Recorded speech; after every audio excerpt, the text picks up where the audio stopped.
It's 11 Personnel, presented by Monticello Bank. I'm Nick Roach. He's Adam Luckett. John Rothstein likes to say, we sleep in May. Huh. There's no sleeping in May. We got Kentucky football to talk. You know what is happening in May, though, Mr. Luckett? Q&As. Those are happening. Also, people are buying homes. It is home buying season. They have Q&A. You got Q&A when you got to buy home, right? There's Oh, yeah. 8,000 questions. Right. And, you want to make sure you got the best rates. So go ahead and check them out at Monticello Bank, NBCbank.com. They've been serving Kentucky since 1895. That's a very long time. They've got locations near you, and they're going to make sure that you get the best rate possible. Check out Monticello Bank today, NBCbank.com. Monticello Bank, member FDIC, equal housing lender. Yeah, one of my friends, he decided that they were like casually looking for a home, and their house was sold within like 2 weeks. Like, it's just like, so it happens fast. You got to be on your toes. Good thing Monticello Bank, they'll act fast. They're going to hook you up with a good rate. There any home improvement projects on the docket, Luckett? I feel like this is the time of year when that kind of gets revved up as well. No, we went big on trips this year, so not a lot of extra funds in the DIY department. So I think a lot of stuff's getting delayed. Wife teacher, she's got some plans for the summer, as you know. Yep. Little mulch, a little planting, Mm-hmm. maybe creating some planter boxes out in the backyard. Yeah. So a little bit of that. But no, well, the big DIY is probably going to wait till, or the big home improvement, I should say. Mudroom is talking the chatter, upgrading the mudroom. That I think that's going to have to wait until probably this time next year. My post derby gift for my wife was 12 bags of mulch. It was the day after. It's like, here you go, honey. Well, yeah, my wife, she for her Mother's Day, she said, "Can I just buy mulch?" I was like, "You can do whatever you want." $2 a bag, baby. That's right in my price range. Yeah, yeah, absolutely. Buy mulch and a hydrangea. So we got a hydrangea sitting out in the front yard right now. There you go. We might be looking at a bush at the Roush House too, but we're not here to talk about mulch and planting and all that other sort of things today.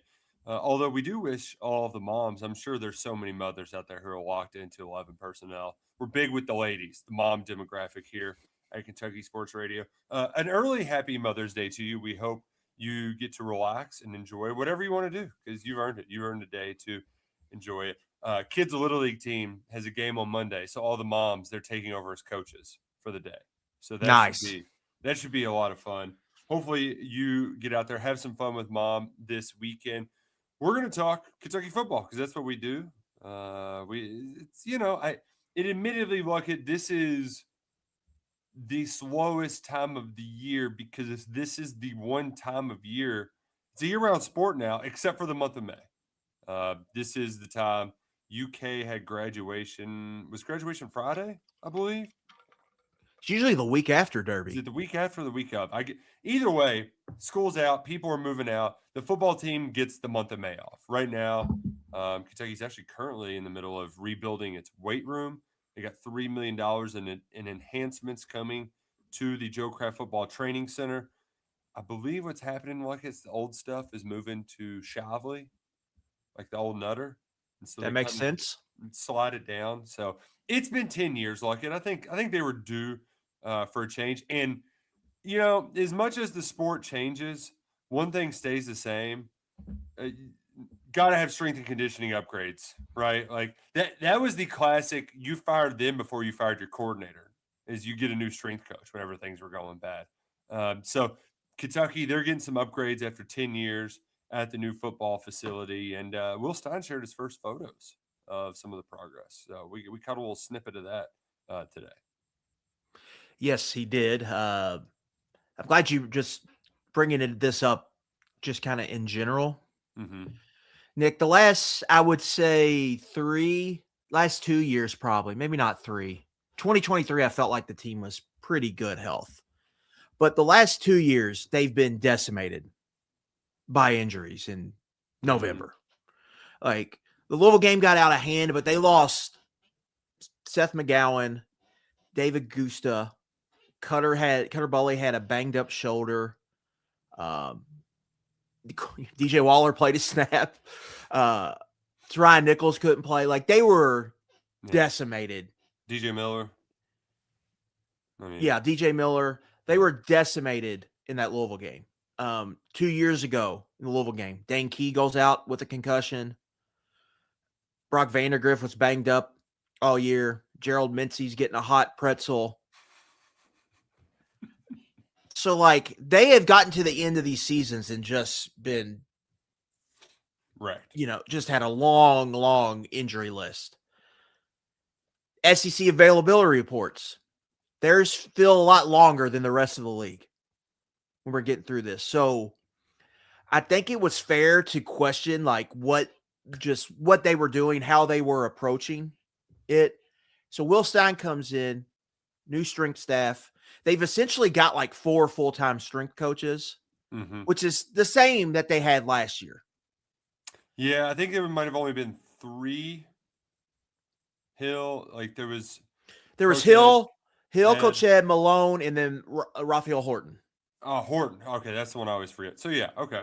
So 4 for 4. So it's not by person, but what they're doing, I think, is different. Like, they've got a guy who's just a speed coach. Yep. Like, they're doing that. They're doing more, like, pushing more tech stuff. I think when this weight room gets done, we're going to hear about, like, how technological advance it is.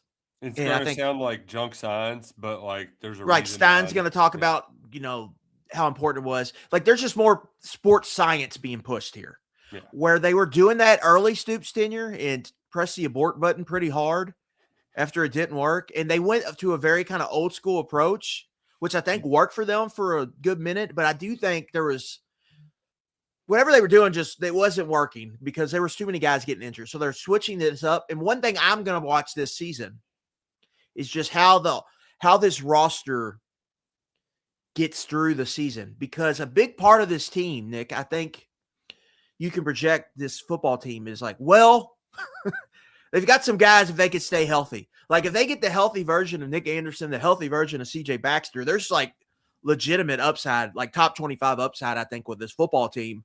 But it's, do they get any of that, and do these guys stay healthy? And that's going to be a huge storyline, I think, of this football team. And while that's going on, I think the strength staff, I'm interested to see just kind of how it works for them, because that is a thing. And then I know there's been complaints about fans just about, I think Deion Walker gets brought up a lot. Felt like he didn't get developed, right? Felt like the body didn't get developed, yada, yada, yada.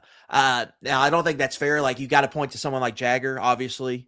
Yeah. Like, that's a good success story, I think, for their strength and conditioning program. But there was a thought that I think in the fan base that just it wasn't like that program wasn't doing what you wanted it to do. So now they're fresh slate with everything, but the strength staff is a lot different. Like just how they're operating, they're bringing in a brand new weight room with it, and I think it's kind of an underrated storyline going into this football season because you're doing all this, you're using some tech, and while doing that, you've betted on like our system is going to get these guys healthy, and we're going to keep these guys healthy, and that's how we're going to find an advantage, and we'll see if it works.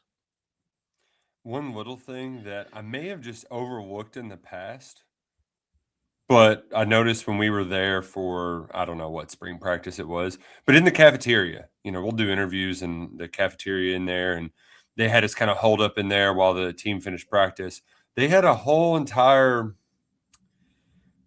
I don't even know how, but it was just a little organization system. And instead of like the pills that you'd see at your grandmother's, it was like that for supplements for all the players, where they all had like a label. You open up your little box and there's your daily supplements. I don't know. I guess just a little thing, but hey, how you do anything is how you do everything. A lot of little changes, big changes happening in the weight room right now, but they are currently away from campus, maybe not all off campus. The coaches are as well. They're out on the road recruiting. We're going to talk about that. But I do think this is the part of the offseason where I've even noticed it with college football, like talking heads. we're getting talking season earlier and earlier, and this isn't the fun part of talking season, Luckett. It's the let's change how the sport runs. And I mean, yes, there are real things that have to be discussed and that you kind of get annoying, especially when it comes to the rev share and all that stuff. But it feels like every year for the last 8 years, we got to dedicate 2 months to tweaking the damn playoff. And it's just like, I feel like what's going to happen when the dog finally catches its tail? You know, this just feels like we're going in circles year after year. And I can deal with it for a little bit, but I am annoyed that we've already put our foot on the gas thanks to the AFCA, the American Football Coaches Association, which they released their suggestions like it, and I liked about 2 out of 3. And so to go through the suggestions, one of them was, let's end the season by mid-January. We don't need 3 weeks in between playoff games, so just keep playing. Okay, I'm good. Sign me up. They did not factor in just starting in week 0, which I know has been kicked around by somebody. But I know that was put in there. I think that is a great idea. I know Labor Day weekend's fun, but just move up the season a week. Like, whatever. The other one's like, hey, let's keep Army Navy. We'll give them their broadcast window. Sure, cool with that. Did not like the maximum number of playoff teams possible. Like it, 24 teams. Do we really need 24? Are there? When I look at the top 25 each week, am I like, wow, yeah, these teams all deserved it. These teams all earned it. We're not going to be saying that if we go to 24. So coaches, nice try. I kind of like where your head's at with some of this, but we all know you just want to make it easier for you to get into the playoff. Right? Isn't that kind of what this is? Let's make it as easy as possible to get into the postseason. Well, I think if you're going to do 16, I'm not that different on 24.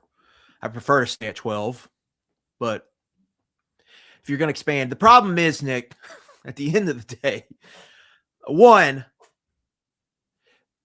these schools have to make more money. So more playoff games means more money for everybody. That's true. So now, for your point, the coaches bring it up. Now, this coaches convention, this is where they spoke up about the spring portal this time last year. And it got removed. It got taken out. One other thing I forgot, they were going to get rid of conference championship games to make room for the playoffs. Which makes sense, but that's less money. Hate to be the bearer of bad news. Those aren't going away. Now, you could get rid of them, but they got to be replaced by something else that weekend. So in that way, it could go away. But as of right now, those aren't going away. But you have to look at everything like, one, these schools are always, or the schools working within a conference construct are always working towards, okay, how do we lock in this next big TV deal, right? It kind of got brought up, I think, this week when the House of Blue meeting, or excuse me, House of Blue. Shout out House of Blue. House of Blue case board running things on the message board community. But the Champions Blue was basically Kentucky, for the first time I've seen, them speaking out against what was Cody Campbell's pushes, was basically like amend the College Sports Broadcasting Act, which to do what the NFL does. Yeah, to pull basically revenue. Pull all the rights and then go to CBS, go to Fox, go to ESPN, and have them just have an auction, basically. Bid on the inventory, and the best person wins. And to spread out our how games are broadcast. So, like, Fox gets AFC, or NFC, excuse me. Yeah. And they also get to show AFC games, yada, and vice versa. And then you give some to ESPN, Amazon, NBC, right. All of that. Which, by the way, they changed that up in the NFL recently, and it just always throws me off when there's an AFC only game on Fox. The Bengals are playing. Bengals play when they play an AFC game and it's on NBC. I'm like, what the? What are we doing? This is wrong. This just doesn't look right. I think they played the Browns week 1 last year, and it was on Fox. I was like, "What's going We on here?" can't have AFC North playing on Fox. Like, Yeah. no, this So is not how it works. So that throws you off. But SEC and Big Ten are against that because obviously Big Ten, SEC, they don't need the Big 12 and all that. Mhm. So Well, that was interesting. But everything you have to look through it that prism. And I know like the Memorial Coliseum thing came up this week for everyone. And I mhm. think that upset. I know it upset a lot of people, but they've just. I know people get sick of hearing it, but they got to make more money. They got to make more money, and so that's how they're looking like they do. And if you don't do things like this, you're going to have to go. These schools will have to go private equity, and I know no one wants that either. So like they just gotta, they've got to make more money, and so that's how they're operating. The Memorial Coliseum thing, Kentucky men's basketball has not played games there since the 1975 season, or was it 73? Something like that. Right? They just had a rough celebration of 50 years. So, like, yeah, slap a corporate logo on there. Make an extra couple $1,000,000 a year. Like, that's just how it's what you have to do now. I didn't, I understand it's historic, right? But like you have to find ways to make money. For me, like the to get back to the actual playoff part of it, because while I understand it from the money making portion of it, I think what makes me most irritated about all of this conversation is just that we just got to 12 and you all don't even want to give it a chance. And I actually think from a bubble conversation perspective, 12 feels like the right number because even this year, I mean, they put in 2 G5 teams, right? I mean, that's what we got this year. And I know they built in all these stupid little, if you win X games and you have to get in, and if Notre Dame gets so many wins and they have to get in next year, like they've built in a lot of stupid rules to it instead of just saying, let's have the 12 best teams. But I just hate that we spent all this time just trying to get a real playoff instead of a 4-team one. You finally get here and you're immediately trying to blow it up and make it bigger. 16 in my brain just makes the most sense because it's 4. Like it's just, it's like that's how you draw up a bracket if you're playing in a tournament with your friends outside, right? Like that's just it makes sense in my brain. It's not overly convoluted. The easiest solution is usually the best one. Let's go with it. But 24, while if it were Kentucky football, it would make it much more likely that Kentucky would get into the playoff, right? There's no doubt it would benefit fans of teams locally more because there's a better chance of getting in. But at the same time, it feels like such a huge reach right out of the gate. That's a little too soon. Would I enjoy it? Would I watch it? Sure. Of course I would. But to go from having no playoff at all to this would be the biggest football playoff in the world, right? Like in the FCS isn't this big, is it? I think FCS is 32. They do 32? Okay. Yeah, I'm pretty sure. But I'm used to NFL. And when the NFL went to 14, even that was, okay, this is a lot, but we can't be doing too much. I'm sure some people would argue, well, based on the amount of teams and da-da-da-da-da, I like that they did, and the arguments of you're ruining the regular season versus actually the regular season is still good. There are still regular season playoff games that happen in November. And I want that pain to still be present in November instead of like I'm for giving teams one lifeline if they drop a game they shouldn't, like Notre Dame with Northern Illinois a few years back. But giving them 2 and 3, this feels like this will give them 2 and 3 lifelines to be able to sneak in the playoff and then go on a run. And I don't like that many lifelines for those teams. Yeah, I mean, I hear what you're saying, but it's just I just don't know how you stop it. Right? Like it's expanding. I just like when our kids are in high school, are bowl games even going to be around? So this is basically 10 years from now. Yeah.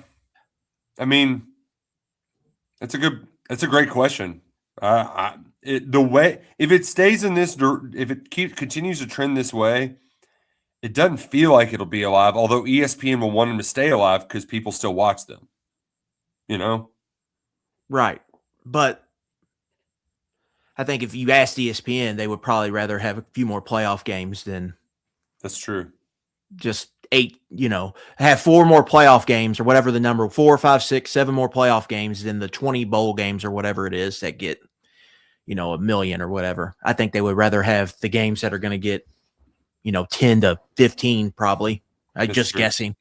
Yeah. So I just don't know. I think they're, if they could get teams to play in it, I think they would like to keep them live. I just don't know if schools are going to want to keep doing that. I do think there's some good things happening. Like there's a push to start the season earlier. Great idea. I couldn't agree with it more. Like high schools already start that early on this is this part of the country. I know it's hot as and some of especially the SEC, but you're playing in hot weather already. It just makes sense. Just an extra week gives you would have 2 full weeks before the NFL starts. Mm-hmm. So like you're just controlling that, and you could have games on Sunday, right? You can make a whole weekend out of it. You can give spread teams games out too. Yeah, or you could just start everything earlier so you can end in mid-January or whenever you want to end. Instead of stretching it out so far. I just think that makes sense. And I think the playoff, all of this is just awkward because we're trying to find stability in a sport that doesn't have stability. But I like to remind people this is a sport that goes through big change all the time. Like there was a BCS, there was the playoff, and this is just the latest chapter of it. It's just crazier because of all the other stuff going on with the portal, with rev share, conference realignment. There's probably another batch coming here with this new TV contract whenever they arrive. It's rocky waters right now, but eventually it will stabilize. We're just everyone's riding this wave right now. And that's because college football is decentralized. I love to get into the horse racing discourse around the Triple Crown season, and we're currently in the midst of it. And the inconsistencies from state to state, because it's very similar where, Kentucky, if you want to do comparisons, Kentucky's like the SEC. They've got a deal. The Derby has a deal, and Churchill Downs has a deal with NBC. Fox is like the Big Ten with NYRA in New York. Like there are competing interests who have different standards, different rules, and there's no one person that is calling the shots. It's a lot of different people calling the shots. So that's what it makes it harder to get everybody to just like, all right, we're going to do this and we're going to move forward. Instead, there's just a lot of bickering about what should be done instead of actual action taking place, which I mentioned the horse racing market. We got a new sponsor alert. You see this? You heard about this new sponsor? I have not. Tell me all about it. I got to tell you all about First Bet. That's 1/ST bet. First Bet. They bring in a big offer, an exclusive offer to our KSR audience ahead of the second leg of the Triple Crown. First, they're bringing racing to Maryland, to the Preakness Stakes at Laurel Park this year, changing it up. Preakness is undergoing renovations at Pimlico Park. That's the home of the Preakness. It's moving to another part of Maryland at Laurel Park. Going to be a smaller crowd, but the fields, they're still going to be big. We don't know exactly who's going to run in the Preakness, but we know you're going to want to wager on it with First Bet. And when you download that app and you use the code KSR250, you can get up to a $250 sign-up bonus. So for every $100 you wager, you're going to get $25 back in bonus bets to wager with First Bet. It's new app. They've redesigned it just in time for the Preakness Stakes. So you don't have to just bet it on the Preakness. You can bet it wherever. I know the races will be firing up at Churchill Downs soon. And you can use that First Bet app. Just use promo code KSR250 when you sign up to get that $250 sign-up bonus paid out. $25 in bonus bets for every $100 you wager. at First Bet. Shout out to our friends at First Bet. Lucky, did you fill up the accounts any this weekend, or was it tough sledding for you as well? I hit a couple, but they didn't pay anything. Derby was usually I'll hit one big one on Derby to make it worth it. Yeah. It was tough sledding on Derby Day. Loaded up on Wallaby. Felt good about that. I think if they ran the race a bunch of times, I think he would win a bunch. Just didn't break his way.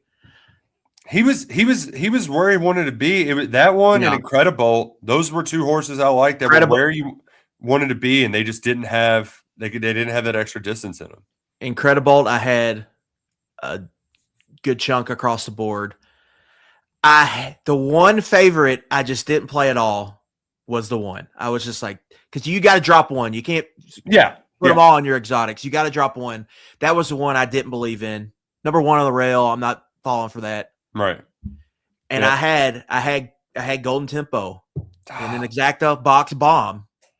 It just I had all right, two favorites and then I think three long shots in it.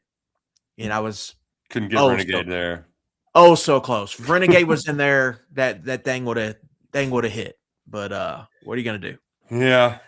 I knew a couple people that hit on the Derby. Like my dad had the Jose Irad exacta, won, $300 some odd. But all in all, the whole day, it's fun when you're with a group and even like one person gets hot and you're like, well, who you got in the next race? We got to tell your bets. But it felt like every time I was trying to beat a favorite, the favorite would win. And every time I was willing to ride a favorite, the favorite would lose. It was just we were off all weekend. Won just a couple on Friday, but it was tough sledding. It was tough sledding, but we had some money left in the account. We had pots all Derby Day. Didn't win one damn pot. Like it was just one. It was just one of those. Yeah, one of those days. Hey, I did roll some dice and win some money that night, though. So we probably got $50 back just rolling dice with the fellas. Then the pots got, they started doing the big hands. I had to step aside, take a little break, take a step back. The Kentucky coaches, they were rocking and rolling at the Derby. There's a lot of former Kentucky football players there. I saw Josh Allen, Will Levis, Wandale Robinson, Ray Davis. A lot of former Cats there at the Derby. I think a lot of prominent boosters too. That feels like a big booster scene, the Kentucky Derby. So hopefully they made a little dough to give back to their friends. It aligns well with the football calendar. Like a lot of football people are at the Derby. Oh yeah. No mini camps, no. It just aligns perfectly. Even for college football, it aligns perfectly. Yeah, done with spring ball. Belichick was there, right? Belichick was there. Jordan looked like she was showing up for a funeral. I guarantee there's other ones there we just didn't see, right? Like, I think a lot of people do the Derby in the football Kirby community. Smart look like a Derby guy? I can't tell. Like, he's got young kids, though. Like, his kids playing baseball. Oh, yeah. I bet he was at a baseball tournament last weekend. Yeah, so it's probably out. I guess he's in high school, so maybe it's not, the travel gets – I'm sure he's got a younger son probably playing baseball. So that's he's in that travel ball life. But they're all there. Like, it's a huge football, like, I think vacation spot or weekend away or whatever you want to – even got Hollywood Joe Burrow in town for the Derby. So, it's the thing. Joe Burrow's fashion choices, I'm not one to judge another man's fashion, but it feels like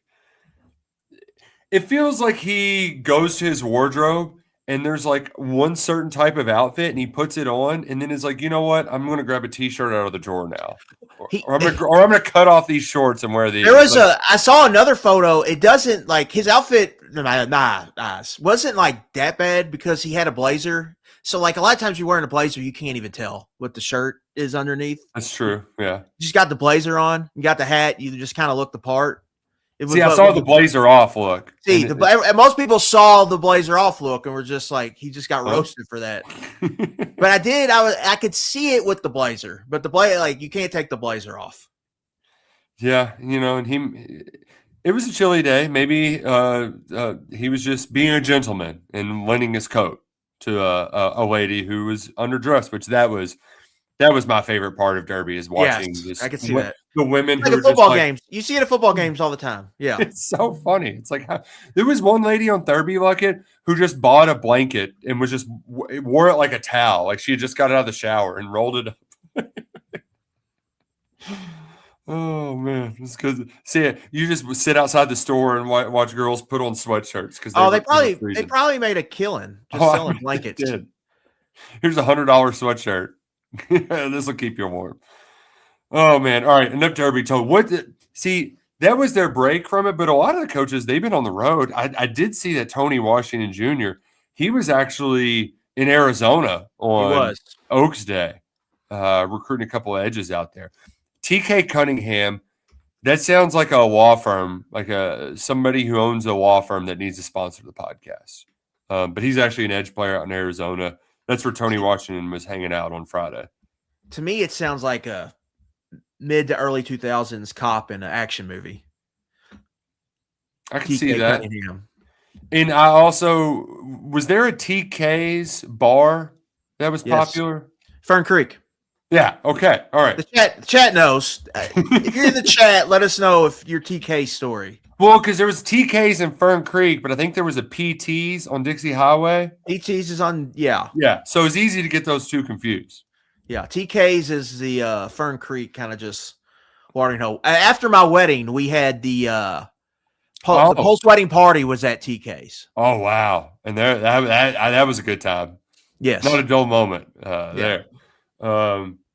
But that, so Tony Washington's on one side of the country. Joe Sloan before Derby was out visiting Jake Narot. Will Stein said, hey, just because we got this recruit doesn't mean other people aren't recruiting him. So Sloan brought Justin Burke with him. They had a visit with Narot. He was also up in Connecticut where, and I don't know what to make of Kentucky's tight end recruiting because on the one hand, we know that Will Stein likes 12 personnel and they will be losing at least 2 from this room next year, maybe 3 if Willie Rodriguez has a big year and decides to do the NFL draft. So you understand why they would need multiple tight ends in this class. They've already locked up 2, and now they're in the mix for Colt Lumpras. One would presume that they're not just throwing in the towel on Seneca Driver. I'm fascinated by just how aggressive Kentucky is in the position, and this is one of those instances where it's a new staff. So I don't really know what to make of it, but they are going to get the 6'7" Alabama commit on campus in June for an official visit. Nick, during the draft, after the draft, there was a big kind of debate over consensus board. Jaguars were at the middle of this, so were the 49ers. The debate was kind of just, how should you reach? Should your board, should your draft be the consensus board? There was a lot of NFL people outspoken about it. There was a lot of people in media talking about why it's important just because it's not just one person's, it's all of this. And there was a big back and forth. The center of it was tight end drafting. Like the Jags took a guy who had like consensus round 4, round 5 grades in the second round, Nick Borkirker from Texas A&M. And there was a few tight ends that were drafted way before expected. I go back to my conversation with Nick Saban at SEC Media Days. Was basically like, I asked him, 12 personnel is on the rise. Why do you think that is? He tried to have a little fun with me and then kind of explained it. But I think that hasn't gone away. Defenses have been built to stop spread offenses, so they've gotten lighter and faster. The way to kind of counter that is to get bigger and to run the ball, but also be able to pass it out of big sets. Like in the NFL, if you break it down, a lot of the explosive pass plays come out of 12 personnel just because you're getting teams in bigger personnel that aren't as good as coverage, and so you can hit them over the top. I think, you look at Will Stein in Kentucky, they're running kind of a pro-style offense that wants to be able to get teams out of their comfort zone, play bigger lineups, and then be able to throw the ball. And so their value in tight end, I think the tight end position Like, do I see them taking more than 2 tight ends in this class? Probably not, but I also look at the room, and they've got a tight end they didn't recruit, Lincoln Watkins. We'll see what happens there. It feels like a big year for Mikael Skinner. If he doesn't make a push here, he could be maybe a transfer candidate, and then you're going to lose Henry Boyer. You're going to lose Elijah Brown. Justin Caddis is essentially a walk-on, and you got Willie Rodriguez. So, like, it's going to be a position I think they value, so they need to, like, fill it up. So I don't think it's crazy that they could take 3. I don't know if I would see them taking 2. It's also like you're going to lose recruits at some point too. So that's true. All of that to watch, but they are prioritizing that position, and they are not the only ones. That's a position that I think a lot of offenses, specifically ones that do any type of pro style offense at all, that's one they are highly favoring, and they've got that, I think, higher priority, or means more than I think maybe like us in the media or fans in general really realize how important that spot is. It's becoming a huge point of emphasis, I think, for teams when they start to build out rosters. There's a running joke that the tight end is the best athlete on the field, but that's not. I think if you were to judge based on pure athleticism when it comes to measurements, strength, all that sort of stuff, that the edge position is the best.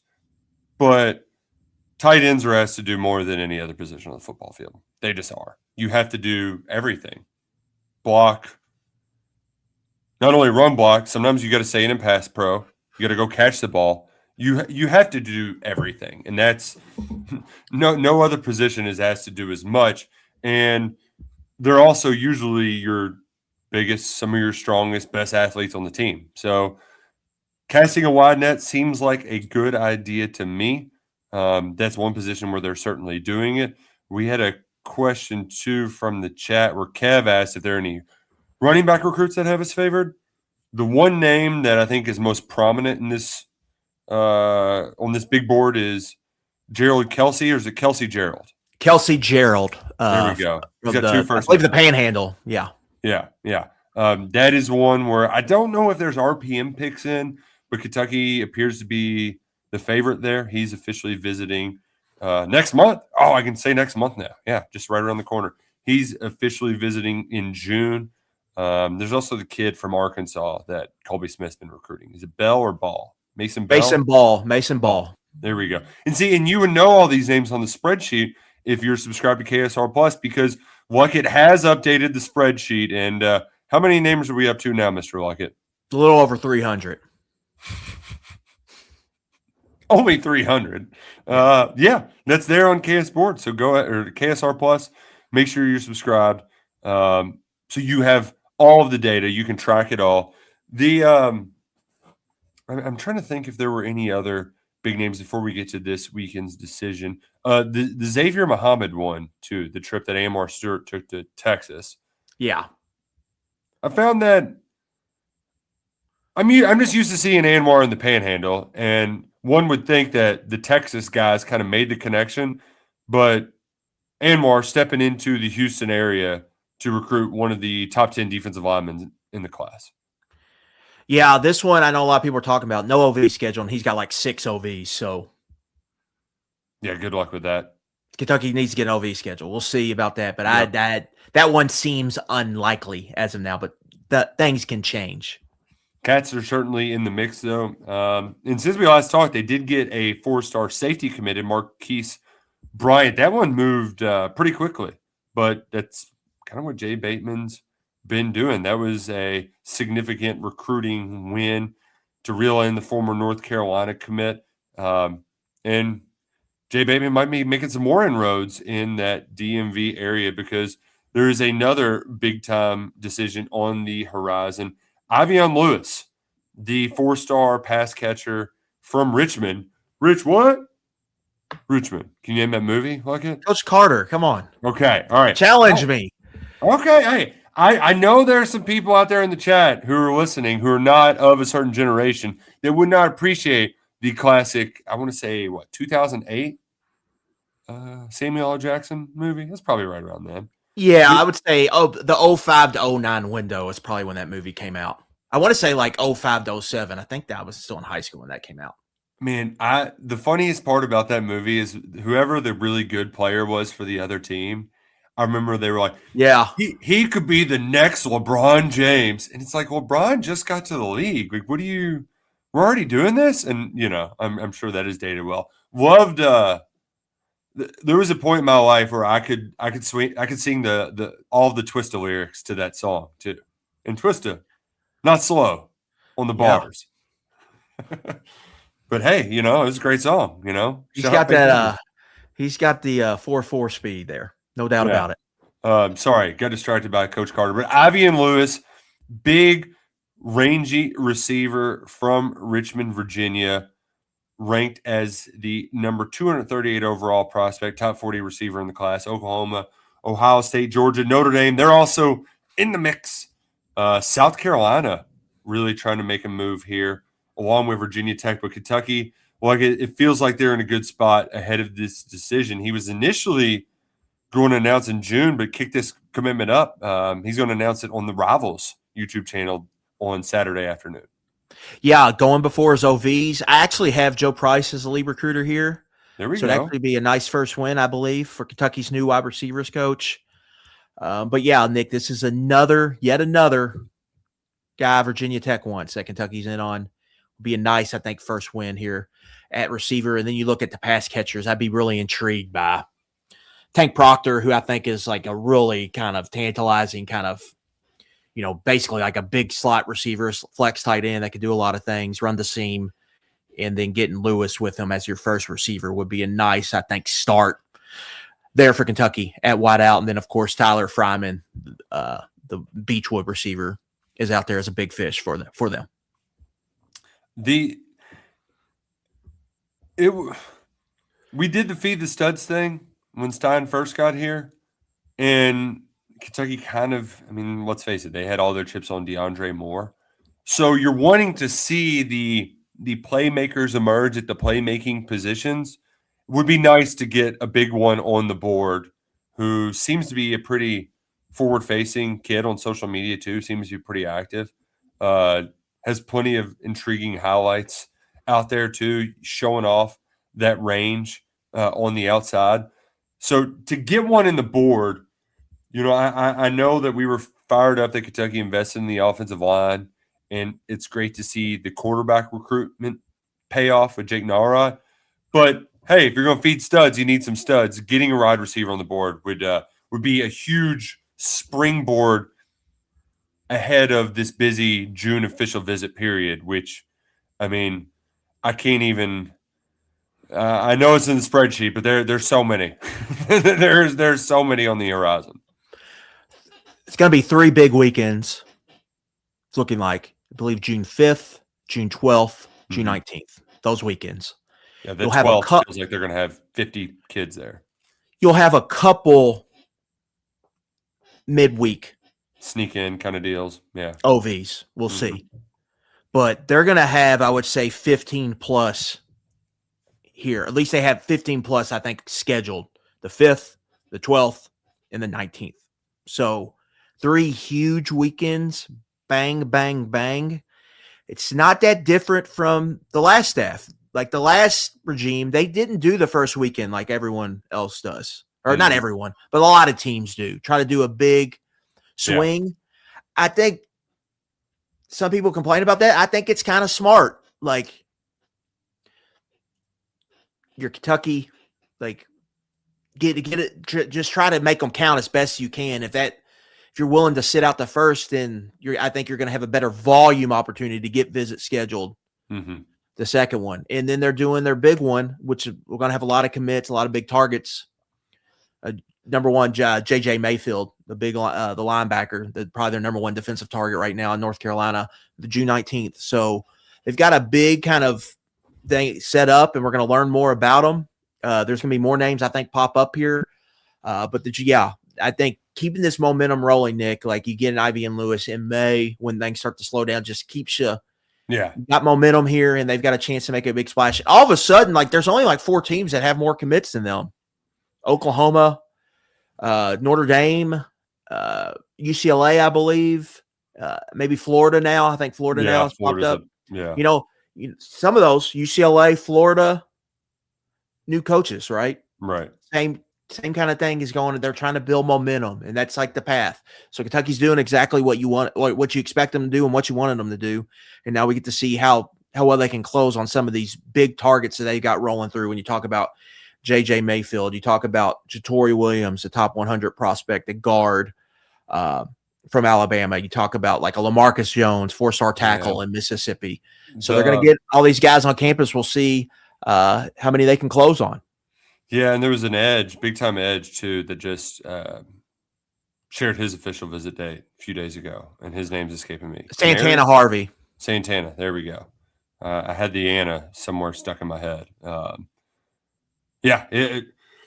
if they are able to get Lewis, that would be a 4-star addition almost every week for a month, starting with Nara, then Tristan Hughes, then Marquise Bryant, then Iveon Lewis. It'd be one heck of a run to sort of tee things off for your first big recruiting season. Luckett,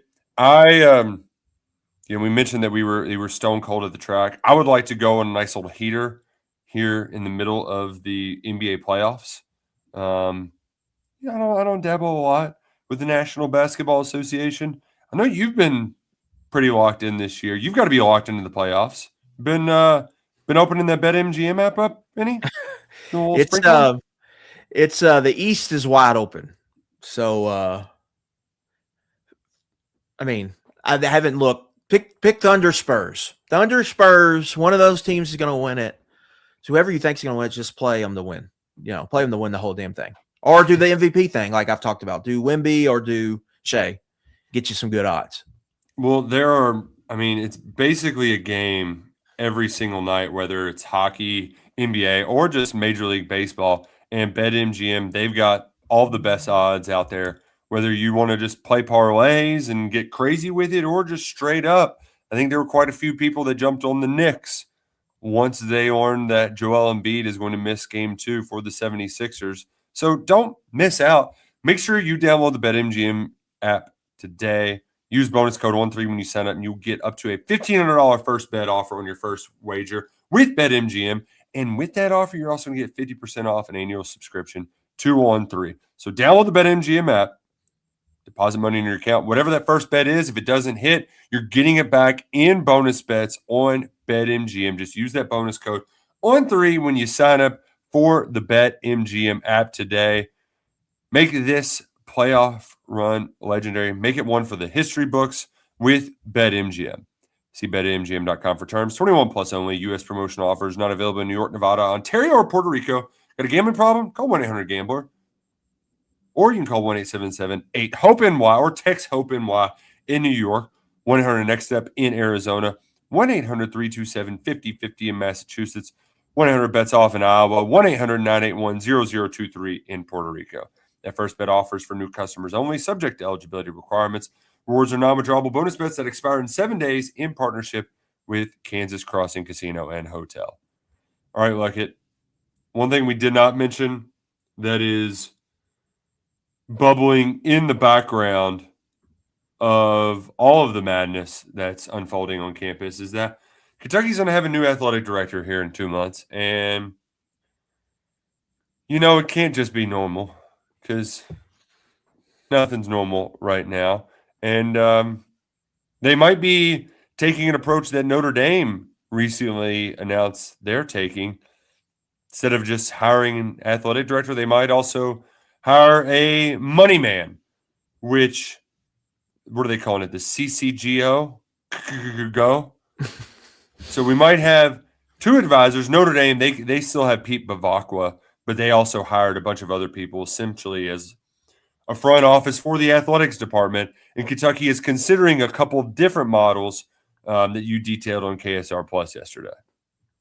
Yeah, they're looking at 4 options. One is kind of the traditional way where the athletic director is at the top. The other is where he's kind of shared responsibilities, and it just depends on the power kind of dynamic, like who's in charge of who, how do you split it? I think it makes sense. I know a lot of people don't. I think a lot of people on this, Nick, one, they want to, I think fans want to look at it, oh, this is just an excuse to keep the Mitch era around.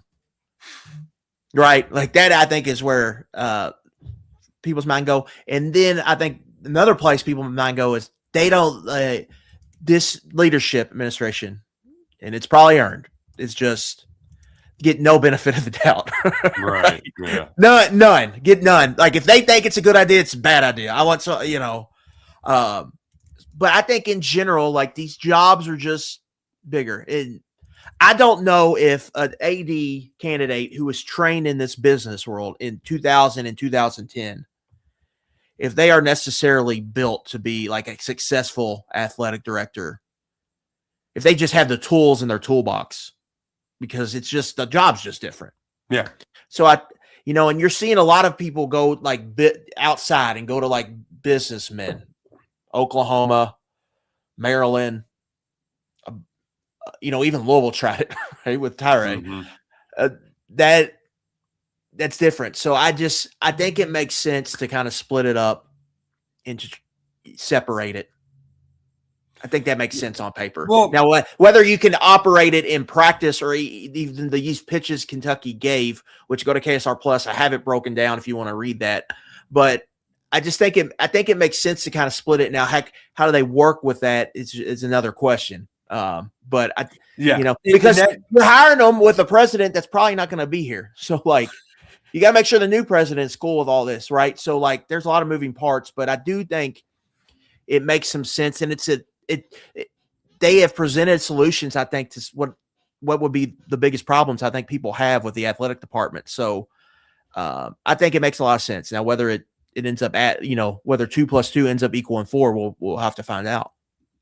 And I think for me, that's the execution of it is what's most important and needs to be the utmost priority. Because I think of the Oscar Martinez, where would Catholicism be without the 2 popes? Right? Like you don't want to have people sharing similar responsibilities that are sort of jockeying for power, and that can just create a whole mess within the athletics department. But the way I look at it is that you're hiring a CEO and a CFO at the same time. Mm-hmm. You need a chief financial officer in an athletic department now. You just do. Now, you can call it something different, but honestly, if you branded it as Champions Blues CEO and Champions Blues CFO, it probably goes over best. And right now, the public relations and branding and however you want, the messages are not being delivered very well unless you're the Kentucky football head coach. So that would be my suggestion, because that seems like how they sort of are trying to package it. And yeah, I think you make a great point. If you're going to hire somebody from athletics, the traditional model is the job training, the day-to-day, how you learn to do this job is much different. So it makes sense in my mind. And there's one other thing too that I hear those people who just want somebody different with Mitch.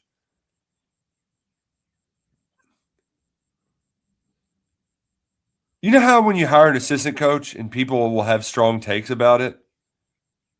People, for the most part, don't know anything about those new assistant coaches. Same thing will happen most likely with this AD search. People are only going to have strong takes if it's somebody who is promoted from within or if it was a former Mitch Barnhart pupil. If not, they're going to call it a good hire, and it might be the worst hire, and it completely tanks the athletic department. We don't know administrators, right? Like this is not the general fans' expertise or athletic administrators or businessmen that could be involved in this circle. So I am going to have pretty blasé takes whenever this ultimately gets announced. And unfortunately, I don't think that is going to happen anytime soon. I think that they'll probably end up taking this down to the wire before announcing Mitch Barnhart's successor. Well, part of it, Eli Capilouto said they could like put a temporary plan in place July 1st. That just kind of rang a bell, right? Like, okay, This is going to take a while. What I do wonder is, did this get blown up at all? Did they have someone they wanted to hire and something changed? Maybe because the governor got on the horn. I Right. do wonder that. We'll probably never know, but it's not a surprise that this is taking so long.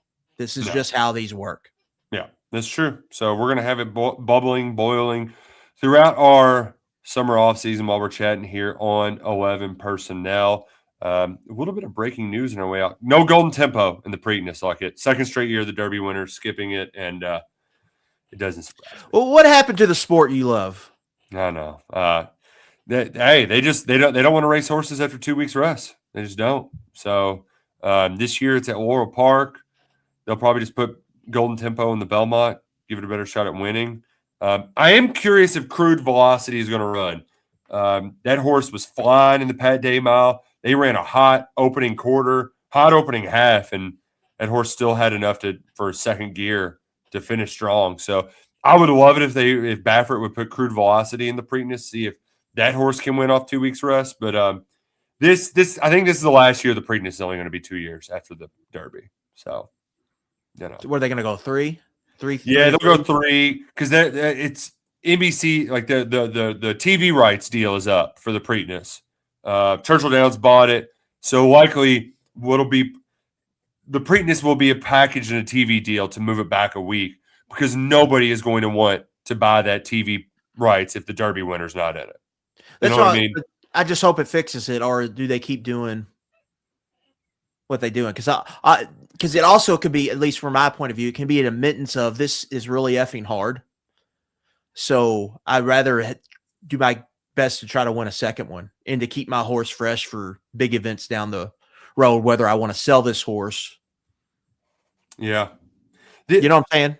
Well, in part it was before, it was just like an automatic. It's just what you did. Yeah. You win the Derby, you're going to try to win the Preakness. Well, where now I think it's just you realize the importance of, it can really hurt the horse. Yeah. And 2, like, it's not that big of a deal if we don't win it. We can just make up money somewhere else. We can make it at the Belmont. We can race at Saratoga over the summer, Breeders' Cup. Like, it's not as – It's almost like the American Pharoah winning the Triple Crown, which I believe is the one who won it. It almost like that – yeah, who snapped it. It almost like it ended that. It was like, oh, we got that. We don't have to worry about that anymore. We can just go there, this or that. Yeah, we'll make our money elsewhere. Until the next Phenom rolls. There's no more like Real Quiets. Like Real Quiet was kind of wasn't that like a 30-1 shot to win the Derby? Yeah, and then he won the 2 legs, and then the Preakness.